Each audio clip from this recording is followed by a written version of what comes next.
என் பேர் வந்து யோகா செஞ்சு மதுரை மாவட்டம் வெள்ளாரிப்பட்டியில் நான் இருக்கேன். அமெரிக்கன் காலேஜ் வந்து தேர்ட் இயர் ஃபிசிக்கல் எஜுகேஷன் வந்து படிக்கிறேன். நான் வந்து போன மாதம் டெல்லியில் நடந்த நேஷனல்ஸில் வந்து 3 கோல்டு வின் பண்ணேன். 10,000, 5,000, 400 ஓடி வின் பண்ணேன். அதில் 2 செலக்ட் ஆகி வந்து SDFI நடத்தின இந்தோ நேபாள் சாம்பியன் இன்டர்நேஷ்னல் சாம்பியன்ஷிப் வந்து நடந்துச்சு. அதில் செலக்ட் ஆகியிருந்தேன். போயிட்டு நடந்த இன்டர்நேஷ்னல் இதில் 2 இதில் கோல்டு எடுத்தேன். 10,000, 5,000 எடுத்தேன். இதில் வந்து 17 நாடுகள் வந்து கலந்துக்கிட்டாங்க. அதாவது ஸ்ரீலங்கா, பங்களாதேஷ், சைனா இவங்கெல்லாம் கலந்துக்கிட்டாங்க. தாய்லாந்துலாம் கலந்துக்கிட்டாங்க. கொஞ்சம் டஃப்பு தான், இருந்தாலும் கொஞ்சம் ஜெயிக்கணும் அப்படின்றதுக்காக ஜெயித்தேன். இப்போ அடுத்து செலக்ட் ஆகிறது துபாயில் நடக்க போகிற வந்து SGADF நடத்துகிறப்போ ஏசியன்ஸ் கேம்ஸ் வந்து செலக்ட் ஆகிருக்கேன். அதில் வந்து கண்டிப்பாக கோல்டு எடுக்கணும், ஒலிம்பிக்ஸில் கலந்துக்கணும்னு என் ஆசை. கண்டிப்பாக எடுக்கணும். விவசாய குடும்பத்தில் பிறந்திருக்கேன், அதனால் கொஞ்சம் சப்போர்ட் பண்ணலாம் நம்ம கவர்மெண்ட்லேருந்து. மேற்கொண்டும் நிறைய உதவிகள் வந்து தேவைப்படுற மாதிரி தான் இருக்குது. ஏன்னா நிறைய கோல்டு எடுத்தும் என்னால் வந்து இன்னும் சப்போர்ட் பண்ண முடியல. யார்கிட்ட கடன் வாங்கி தான் போகிறதா இருக்குது, வீட்டில் கேட்டு கேட்டு போகிறதா இருக்குது. இன்னும் வேலை வாய்ப்பு எதுவும் வரல. ஏன்னா நானும் நேஷனல்ஸ் 17 நேஷனல்ஸ் விளாண்டுட்டேன். அத்லெட்டிக்ஸை தவிர்த்து ஹேண்ட்பால் ஏகப்பட்ட கேம் வந்து விளாண்டுட்டேன்.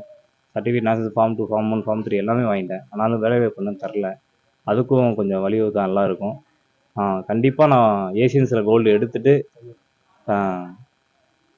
ஏசியன்ஸ் கோல்டு எடுத்துகிட்டு ஒலிம்பிக்ஸில் வந்து கண்டிப்பாக குவாலிஃபை ஆகன்னு நான் நம்புகிறேன். கொஞ்சம் தமிழ்நாடு அரசு வந்து நம்மளுக்கு சப்போர்ட் பண்ணால் கண்டிப்பாக தமிழ்நாட்டுக்காக நான் கோல்டு எடுத்து பேரை காப்பாற்றுவேன்.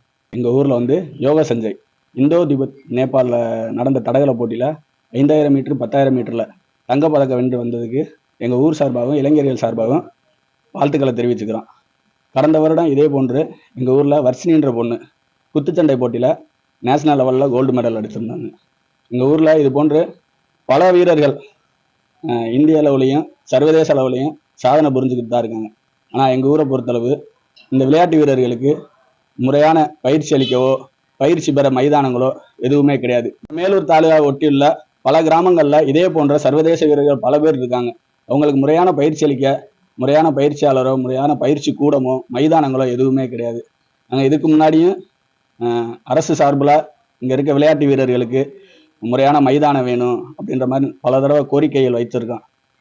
இந்த தடவை இதை பார்த்துட்டு தமிழக அரசு மற்றும் விளையாட்டுத்துறை அமைச்சர் அவர்கள் இது போன்ற வீரர்களுக்கு ஊக்கமளிக்கும் வகையில் ஒரு நல்ல மைதானம், பயிற்சி கூடங்கள், முறையான பயிற்சியாளர்கள் அமைச்சு தருமாறு தமிழக அரசுக்கு மிகவும் வேண்டி பணிவுடன் கேட்டுக்கிறோம்.